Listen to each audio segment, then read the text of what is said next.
Two unemployed actors, two unemployed actors. They're just between projects. A huge welcome back to Two Unemployed Actors. I'm Max. I'm Sam. And it's almost like it was just the other day when we were recording episode 79. Actually, I think I was alone on episode 79. Episode 78. Yeah. Just feels like yesterday. These details. Oh. Welcome to 2022. Bloody pandemic.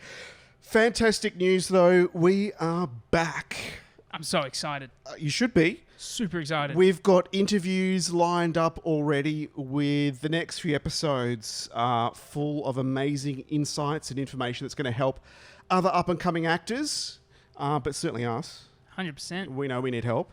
We do. We have some exciting guest stars. So I can't wait to share the guests we've got locked in. It's super exciting. So make sure you subscribe. Today we're going to talk about some of the projects we've been working on, even during pandemic, and how we survived the lockdown, and then let you know what's coming up with the next few episodes. And then slowly but surely we will move away from talking about COVID. I know before... Because in Australia, in Australia, it's like several different countries, the way different states have handled lockdowns. But we had a big lockdown towards the second quarter of last year. So like March, April, May, June. Yep. It was basically winter here where we were locked down in Sydney. And I know I came in with 3 projects booked for. So let's go. We're going to shoot in the next few weeks. Yep. And then all hell broke loose and it's cancel. I for sure thought we'll never hear from them again. Yeah. And opportunity's gone. But it actually turned into 4 when the lockdown lifted. Months later, all of a sudden the phone rang. Within 3 days of the lockdown being lifted, all 3 jobs were back on. Perfect. And when I went to one of the jobs, they offered me another job. So it turned into 4. So there we go. I'd literally written them off. I hadn't even... done invoices or anything. I'm like, this is not going to happen. Never going to hear them again. And weirdly, all to do with cars. Like all of a sudden, everything. I know. Look, I was on stage as a tradie in a show that's very much not masculine, and the character I played was definitely not a masculine tradie. It was a hell of a comedy. But having said that. Someone must have seen it and gone, this guy can be a tradie, because I had a Ram 1500. It's a truck, basically. I want to say it's a ute, like we do in Australia. For those of us who don't know cars, it's huge, like Max does. And oh my God, it was a great in fact, the guy who was organising all these car bits for the website is a former motoring journalist, editor of one of the motoring magazines that I used to read avidly. So I turned into like a teenage boy. Just said, everyone, hold fire for 2 minutes while I ask all these ridiculous questions. Have you been to Ferrari? Did you get to test drive their cars around the racetrack? Nice. All that sort of stuff that your inner child just loves to know. A Navari ute I was booked for. I ended up with a conflict and I couldn't do it. But that company, while talking to me about filming for this particular car, said we've got another car job. There's no script or anything. It's just for their catalogue, but it was decent money. So I just walk around in a tradie get up, lifting empty boxes into the van, pretending they were really heavy. It's a living, and it went well. And then, another one, non-car related. One of them was a role play, corporate role play. You got to love them. Oh, yeah. Inclusiveness, diversity in the workplace. And then you ended up being hit by a car. I'll tell you what happened. I'll tell you what happened. I put on my old corporate wardrobe. Oh, no. Didn't fit. Oh, no. I had 2 lockdowns under my belt, and I spent so much on Uber Eats and all those. I'm like, I basically haven't changed my diet one bit, but was inactive for quite a long period of time. And then I've gone to put on, I didn't even try it on. I just chucked it in the car and thought, corporate shoot, no worries. They want, office pants, office shirt. Yep. Oh my God, it was the most uncomfortable shoot. And then can you just, the longest hallway in corporate history, can you just walk and talk all the way down that hallway? And then can we just do it one more time just for lighting? And then one more time and I'm walking with this weird sort of limp because my buttons are done up so tight and like My body is like rejecting these pants. So you look like someone who didn't want to be there. I look like You look like a corporate. I look like just your average guy who was severely constipated, walking down a corridor, no. incredibly uncomfortable while trying to look like he was comfortable. I think a lot of people could relate to that though. Anyway, So it was good. that went well. It was the longest half-day shoot ever. Yeah, good. So I survived lockdowns by eating, everyone. That's kind of... That's good. yeah, that's right. And it worked well for me. I survived the lockdowns. But yeah, it's funny how the business, just as soon as it went into we're open for business again, just switch flicked and jobs came in. There we go. Yeah, I during lockdown I was fortunate to continue working.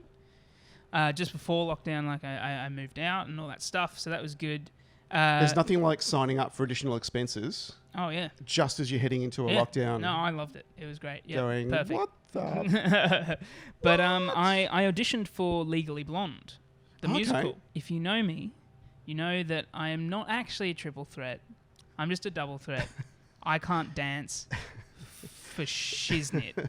But in an audition, if they give you, do they give you like a few moves to do? I had to practice this very complicated, quite difficult choreography. Okay. And I worked on it, and I worked hard, and I sweated in our apartment with no aircon, and I just recorded it, got it done, sent it through, and actually just before I sent it through... Of course, it's self-tapes even for self-tapes, choreography. and just before I sent it through... Yes. Because it was actually a friend of ours who was directing it, a friend of Jess of mine. She was like, we are cancelling/postponing it because of COVID. And we're not going to be able to fill the theatre. Hopefully we can do it again later. And I was like, I just learned the hardest choreography I've ever done. Hard. I still look like an idiot. Someone like me dancing. Yeah. You know what happened? I still heard look a like Max story, walking down that really long hallway in corporate. but set to music. But set to music. I think I found out that there was one actor who got moved up from Melbourne for a production, and it was a theatre production. Yep. I don't think it was a musical, but I can't remember. It might have been. But it was just before the last lockdown, and Victoria closed their borders, so he's unemployed and in another state. Oh, no. And That's fun. couldn't negotiate with the Victorian government to get back in. Like, even the union had to step in to try and help and go, let's see what we could do, because the poor guys moved up with the promise of all the work. Yep.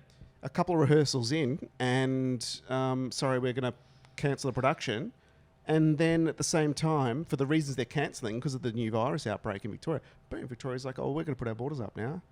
Keep the bad virus out, and also what was it? It was actors. for a musical, did you say? I can't remember if it was in the theatre. I can't remember if it was a musical or not. It might have been. But point is, this guy, like, you've signed up for a production, you've moved interstate. Yeah. And like, there's never a good time for it to go bad, right? When productions have to pull the pin for this COVID thing. Yeah. But to be in another state away from home and not be having your expenses met, let alone your income. Yeah, no, that's stressful. It's just the worst. There's been some absolute horror stories, and I know we're going to exit with less theatre companies. It's just the way it is, because so many were reliant on putting at least a few shows together and were just unable to get one out the door. Yeah. And without that income... Yeah, it's hard. It's difficult. Do you know what else helped me during lockdown to take my mind off stuff? And I'm thinking to myself, how else can I... Because voiceover business, it kind of increased. Yeah. When the lockdowns... it's like acting stops, voiceover stuff increases. Yeah. But I was thinking, look, what else can I do? Because I really love the acting part. Yeah. What am I going to... So I started writing. I came up with the concept for this comedy television series. Mm-hmm. And I'm keeping it under wraps because I haven't even started pitching it yet. Like, it's so raw. Confidential. But I'm literally...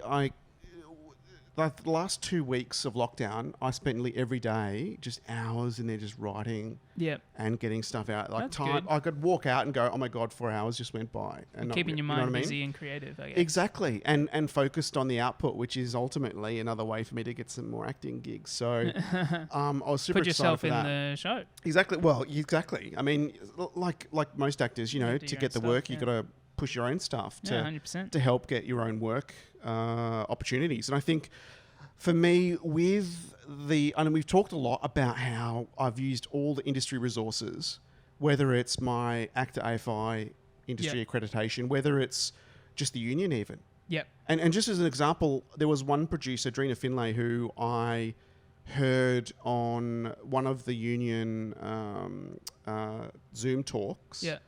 And it was about specifically producing as an actor. So the relationship between the business producer and the production company that's got the funds, that knows how to run a production. Yep. That's what they do.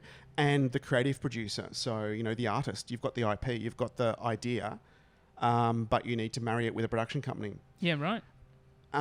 So that was really, really interesting. And off the back of that, I organised towards the end of last year for some of Adrina's time to pitch my idea to her, as though she's like a production company, go, here's what I've got. Yep. Here's how I'm working through scripts and stuff. And that went really well. Because that's the moment when someone who does this for a living is going to go, you know what, Max? Stick to other people's words. Or there's something in this. Or, your words are okay. This is what you need to do. Yeah. So I was super emboldened by that. I've still got a page of stuff on the to-do list to get done. Yeah. Well, you did a writing course, right, recently? Yes, again through the union. Because I have five unfinished scripts on my computer. Writing for actors. Just like writing and different stuff. And Chris Corbett, I think his name was, and they're very experienced when it comes to television writing. Yep. So, lots of notes about changes and all that sort of stuff. Yeah. And how to manage multiple stakeholders while you're writing and that. And look, I think from his body, his is really interesting. It's like he's spoken to other writers who have gone to pitch what they're working on, their project. And the production company's gone, tell us about the journey of the actor. And it's like, look, what you really need, you need to have a solid pitch, okay? So you've got to have your log line, you've got to have your hooks, you've got to have some pictures, and you've got to have the pitch down.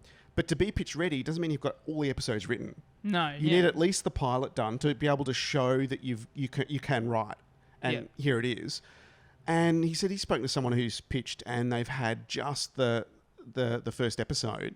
It got picked up, but he made up something about how the actor's going to do this or that, whatever, like down the track, but at the end of the day, if they're buying into the idea and the world that the character inhabits, there's some room in there. That's why occasionally a pilot looks can look quite disconnected from the rest of the series.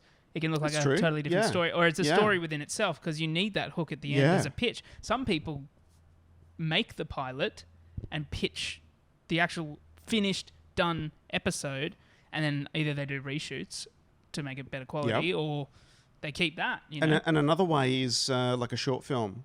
Yeah. So here's an idea of the world I'm creating and how I'm going to represent it. A good example of that is the film Whiplash. It actually started as a short film. The director, I forgot his name, he's awesome. And he did this short film and got J.K. Simmons to be in the short film. That's such an amazing movie. Yeah. And that's what he pitched because he needed more money. Because you'd be worried there too, like the tension in the short film, how to get that and hold it for such a short amount of time. But translating into a full hour and a half. Brilliant short film. Technically the short film was actually, it wasn't the whole story. He actually just picked a scene out of the full script he'd already written, but he just needed the money to create the film. Well, Chris helped when it came to, as an actor, you've got an idea, but how to translate that into a pitch, how the business works. Yep. Down to the last thing you do, which is words on a page. Yep. Problems that are common in building a story. What are the essential elements of a story? How you even start. Because standing in front of a blank piece of paper is... Writer's block. Yeah, it can be intimidating. I think for me, the way I worked, I've got the idea in my head and it's sort of working through different ideas for the character. By the time I've got huge butcher's paper on the wall. Each page represents an episode. Yep. And then I've got these little scenes written down on other Post-its. Yep. And then I sort of start Post-it noting that. Yeah. And moving things around. And I think my struggle with writing is that I tend to jot down every camera angle I can think of, all these cool technical things, which has nothing to do with the script, but it's all in there, so I remember. But I guess that's okay, because you just kind of have to get rid of it when you keep going. But I've got all these ideas that I just want to get out of my head, but I merge it into the script. Yeah, because you risk distracting people from the story. Yeah, because every time you've got some technical note that's visible, you're pulling them out of And you the can story. write that note down and connect it to that scene, just not within the script. Like, just so you remember. Yeah. You know. Actually, on the topic of other creative endeavors during lockdown and stuff, I think we were talking about before I started a photography business, and I actually had my first client recently. Right. So I did Congratulations. headshots. Yeah, thank you very much. I did headshots for an actor friend of mine and Jess's. Went really well. And a friend of mine has started his own business where he's kind of the middleman between clients and dog breeders and shelters. Or animal breeders and shelters. So finding a pet. Matchmaking for people and animals. Yeah, exactly. People and pets. Good. Matchmaking. So if you have a pet, you can Do you know swipe? that. Yeah, you swipe. Swipe left or right if you like the. Do the dogs It's a bit fucked swipe? up. Yeah, they can do that. I don't like this owner. This owner looks too bossy. No. Yeah, so the dog's pick. This It's owner actually looks that way. like someone will give me big portions. Yeah, the client so is the that's dog. a thumbs up. Yeah. No, so it's if you have a pet, you probably know that it can be quite a tedious process finding the right Looking at you, pet. Fred. Yeah, Freddie. And a lot of people don't have that time, so he's the middleman. Okay. And it's called Pet Seeker and all this stuff. Pet Seeker. I was going to say Pet Seeker. Finder. So Pet Seeker, yeah. Pet good Seeker. one. Nice. And he's doing really well. And he's actually Okay. asked me to do photos. Yes. Because you like animals. Yeah, I like animals, and I have a business now. Or do you photo the owners and he puts them in front of the animals? So I took some promotion. now. Yeah, you better stop. No, I took some promotion photos, and then also we take photos of the dogs with the adoptive owners. Oh, that's cute. To be like, look, happy family. Yeah. Here we go. If you'd like a pet, and then the info underneath. But I've been taking some awesome photos. I think I'm going to move into animal. There's a market in animal and pet portraits. photography. Yeah. I know owning a So that dash was hound. great. It's quite an interesting group of people 100%. on social media, and there's a lot that There's a lot of take people. their pride and joy. And you know what's funny? To get professionally photographed. Yeah, and you know what's funny? The owners are generally the ones that look the most awkward out of the owners and the dog. When you're trying to get a photo of a family with a pet, I don't understand. The dog looks Animals great. working the camera. The dog is candid. it is action Just shot, wants a and treat. then the families are just like, if you're watching on YouTube, they're just like this, and they're smiling really awkwardly. It's like, oh, come on. I mean, I know, look happy. having witnessed firsthand some people on set, there are some that are better at taking direction than others. yeah. And there were moments where I would have happily put even my dog in their place on set. Yeah. 'Cause Yeah. that was I remember that story. better I at remember that taking story. direction. 100%. Bloody hell. Yeah, no, that's great. Because at the end of the day, you want your survival job to be rewarding as much as financially rewarding. 100%. And if your survival job can be within the industry that you love, in my case, the creative industry, that's a Yeah. bonus, you know. Yeah, that's great.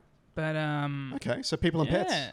People and pets. Update your CV, update the website. Oh yeah, I'm gonna People and delete pets. my CV and only write people and pets. People and That's pets. gonna be my own. That's all you need to thing. know.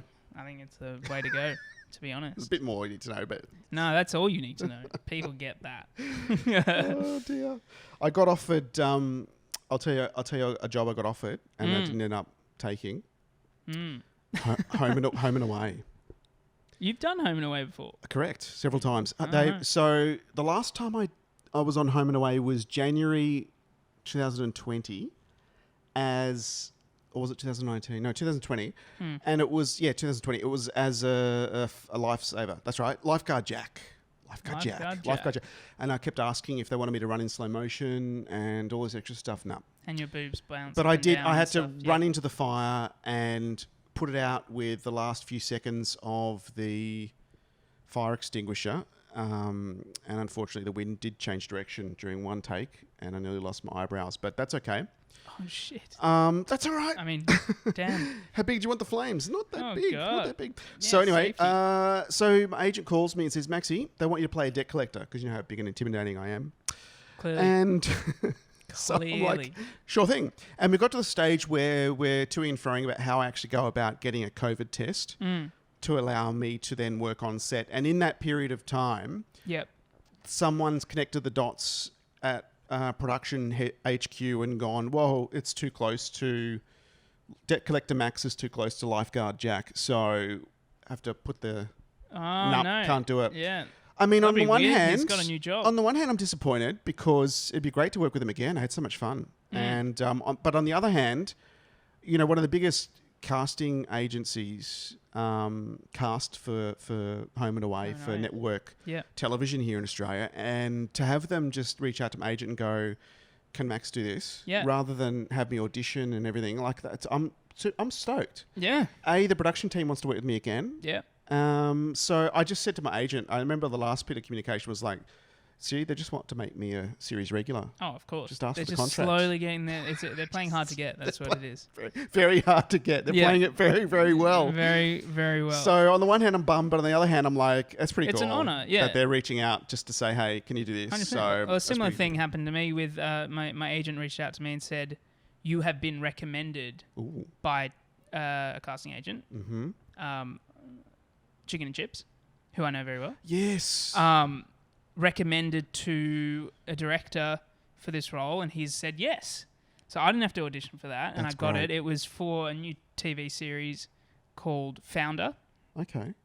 Documentary TV series. It's about the founder of Finder.com.au and a bunch of other companies as well. Right. You know how they have kind of reenactment Yeah. flashback scenes. Yeah. So I play the younger version of The main guy, Fred. the founder, I think his name's Fred. I can't. Finder founder. Do you know the first television commercial I did was for Finder? I know. That's how we're connected. We're connected in that way. That's cool. So that was really cool as well. Similar situation. You feel honoured that you don't have to audition and you've actually just been recommended. That's great, isn't it? I know. Feels great. I mean, it gives you some confidence that you're doing something right when that happens, because Yeah. you get so many no's all the time for things that aren't right for whatever reason.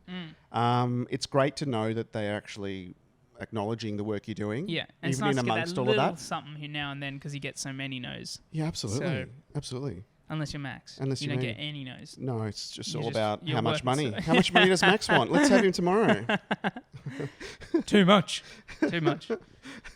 So it has been, although it's a lot of industry upheaval, the last year, some stuff got done. Yeah. My CV got updated. What can I say? I had a few jobs that went well. I've paused all my online platforms. Yep. I'm just taking stuff through my agent. Any opportunities that comes with the agent, because I'm so focused on writing now. This has become my main project. Very I nice. mean, once Andrina sort of said thumbs up and my to-do list grew, I increased my voiceover rates again. Oh, yeah.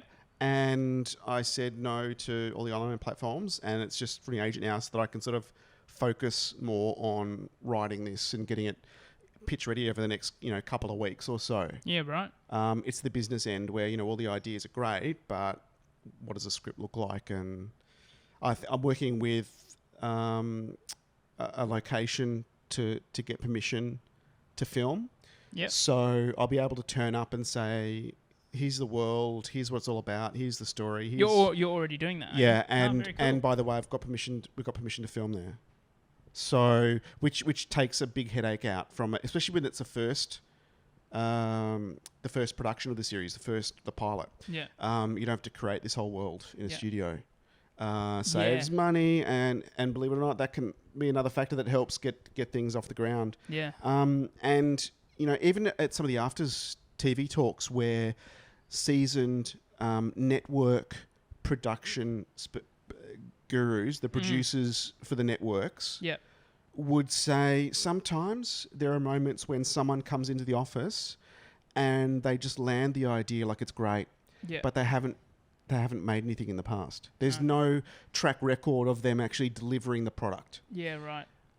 What they'll then do is partner them with an existing production company that they've worked with all the time, so they know it's going to turn up and it's going to be somewhat like what was pitched. Yeah, right. And the production company's got another job, and the creative producer, and this is again the relationship between creative producer and business producer, because this is one way where the connection can make something very original survive. So then who do you get in contact with when you're ready to pitch So when I'm this ready pilot? to pitch, that's a very good question. And how do you do it? I workshop with Adrena about half a dozen or more production companies that have delivered So then you comedy just email content. them, do you? You just email them. Well, You do walk now in, cold me call. personally, I don't like the idea of pitching via email. Yep. I'm more likely to say, look, I've got this idea. Can I come in? I've run it past Person X in the industry. I think it's got legs. Where's that effect? And can we make an appointment? Are you receiving pitches at the moment? Yeah. So you'd email that to them and then get and them, then get I in the wouldn't room. send scripts. I wouldn't send Do it all in the the room, log yeah. line. I just want to say, are you receiving pitches? Yes, no. Okay, then let's go. Because Person X industry, so someone's given it a tick, which is more helpful because sometimes they don't take unsolicited pitches either. So you can't contact them out of just anyone looking at the website and going, hey, I've got an idea. But because I've got an agent, I can use my agent as well. So some of them that are a bit more particular when I say receive pitches, only from, people who have got the nod from the industry. So my agent can refer me. Yeah, cool. And I can get in the door that way. Yep. But again, picking a successful industry producer to run my idea pass initially gave me the confidence to invest even more time and park some voiceover stuff to be able to get it pitch ready. Yeah. For some of the companies that we sort of shortlisted. But, whether it ends up on a streamer or whatever, I mean, it'd be great because, yes, it's me creating work for myself and for many other actors. But, when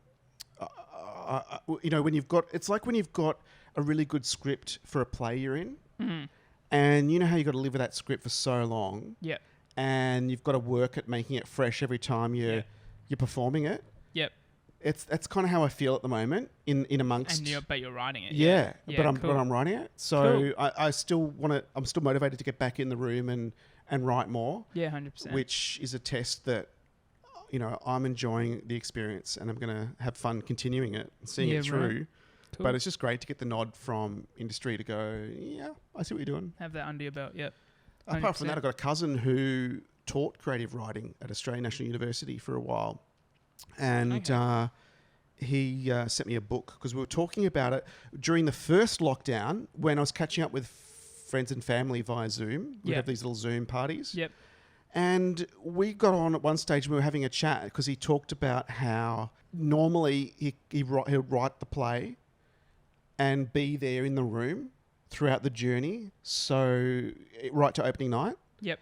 And there was one time when he gave the production the play and didn't check in again until opening night. Yeah, that's it. That's exciting. And he said it was weird. just amazing how they took it in all these different directions that he would never even imagined. Yeah. But was floored by that. That, they could turn the script, that you can give it to someone else in another room and they'll turn it to something different. Project. So the amount that's actually involved in bringing it to life, I think a new appreciation for. But it was great to sort of have another pair of eyes to sort of look over things to make sure I'm on the right track. 100%. So because I haven't been there's no, as far as I know, there's no right way to write a script. Like if there was a way to do it, everything would be getting made. Yeah, true. So there's no one right way. Yeah, it's a fun journey. I'll keep you guys updated as to how it goes, because it's certainly central to my journey now as an actor. Yeah, I can't wait. Yeah, I'm excited to read it and be the main character. What? Be the main character. Nice try. Yeah. Nice try. At least supporting. At least something, Max. I'm your second half of unemployed. I know. We'll do the podcast from set. Yeah. No, honestly, I am excited to read it though because it sounds super cool. What's exciting is there's so much coming up for us. We've got some interviews. We're recording one next week with an Australian actor. Who's great again at creating his own work. So very exciting. I'll certainly be interested. I've already got questions. I'm ready to go. You guys will figure out who that is by tuning in. We've got another huge director as well. We've got other actors and artists, casting directors. It's basically all the people that I've gone, I'd love to know how that industry works or how that role industry works and how it can help me as an actor.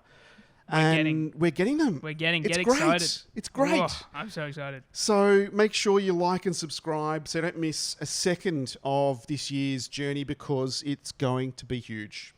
You've been listening to Two Unemployed Actors. I'm Max. I'm Sam. You'll hear us next week. Bye. See ya. Two unemployed actors.